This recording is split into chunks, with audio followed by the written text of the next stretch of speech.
Hello everyone, I am Wesam, a DPhil candidate, and I'm an anthropologist and trained physician. I work on gambling, and usually in anthropology we do ethnography, so my field work is 18 months of immersive qualitative ethnographic research based on interviews and participant observation in a context outside of the UK, which is in Turkey, Istanbul.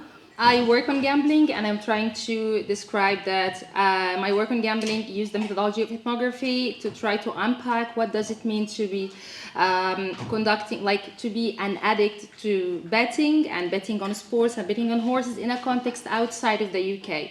And here I shared with you first the story of Karam, is one of my participants, and we had multiple interviews. And just to summarize this experience, I was trying to figure out how does he define gambling and if he relates to himself as a gambler, as an addict to gambling or not.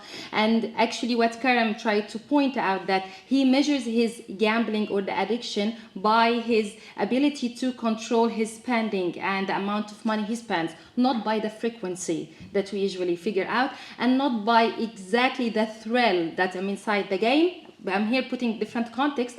However, it is bypassing the time.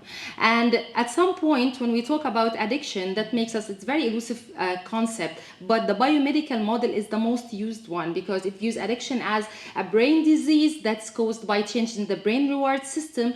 And this model has been helpful in raising awareness about addiction as a disease and ensuring getting treatment after, under health insurance policies. However, this model at the same time has been criticized for its focus on the brain and its neglect for other factors that contribute to the addiction. For example, the biomedical model does not take into consideration the role of the stress, trauma, and other social factors. And most importantly, it doesn't take into account the role of the industry in making pathological gamblers, because pathological gamblers, as a find of my research, are made, not born as pathological gamblers.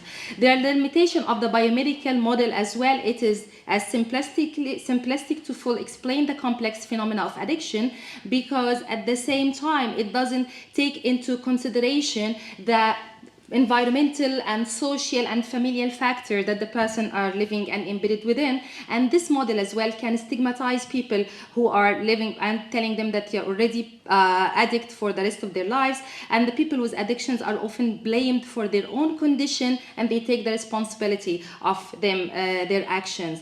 Here I try to introduce what social science research did in gambling and approaching the gambling addiction by actually deciphering the idea of a pathological problematic and gamblers, and viewing gambling as an illogical economic human activity. We challenge the concept of deviance, and we argue that solely focusing on problem gamblers actually fails to consider the influence of the industry related policies and external practices that contribute to gambling harms.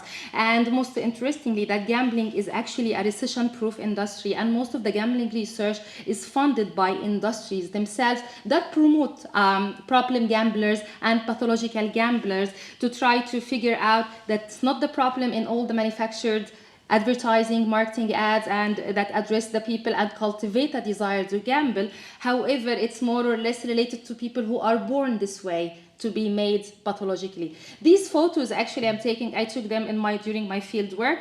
It just gives you a view of the advertising of different gambling related issues in a context which is different, which is Istanbul and Turkey. And from my work with Karam and the rest of my participants, I figured out that they always relate to time, and I advocate here for including the subjective experience of time and its impact on the perception and engagement with gambling. We should highlight the importance of examining the temporal dynamics and the reference that actually the people tell us when they try to narrate their experience of betting and engaging with games of chance. These temporal shifts and the adaptability while exploring their narratives will give us an idea about the transformation in their self-identity, their sense of time, and their changing behavior. And this would help in personalizing their recovery, and as well as treatment and inclusion and engagement techniques, to try to unpack these experiences, to figure out how does it relate to the kind of the models that we use now in that's based on the biomedical models.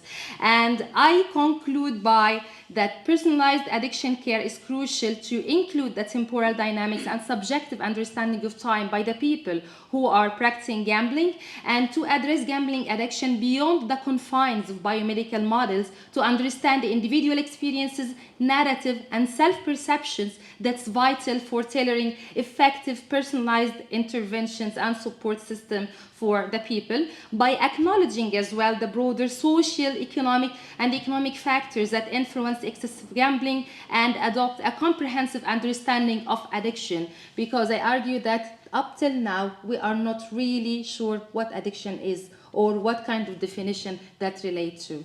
So yeah, thank you very much.